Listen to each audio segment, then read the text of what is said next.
Hey everyone, in this video I'll show you guys how to fix the CapCut verification code not received issue.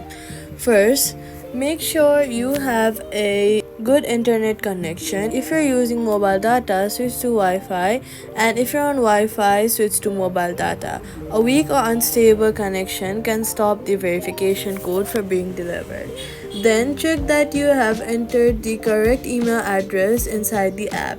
Even a small mistake can prevent the code from arriving.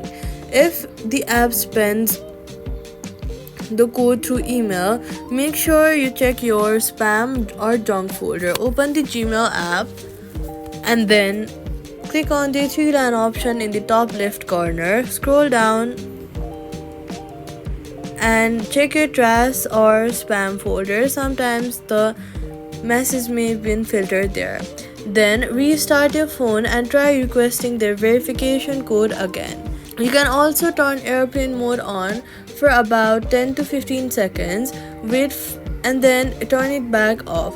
This refreshes your network connection. After that, make sure your phone number is available to receive text messages. Some users accidentally block unknown numbers or disable SMS permissions, so you should also remove any VPN connection because VPNs can sometimes interfere with verification system. If the code is still not arriving, wait before trying. Requesting too many codes in a short time may block the new verification attempts if available.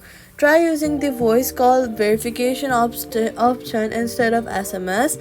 You should also update the app. Head over to your App Store or your Play Store and then search for CapCut, and make sure to update the CapCut app to the latest version from the App Store or Play Store because outdated versions can sometimes cause login and verification problems. Finally, if none of these methods work, contact CapCut support directly and report the issue with your account or phone number. That's how you fix the verification code not received in CapCut. Subscribe for more simple and helpful tutorials.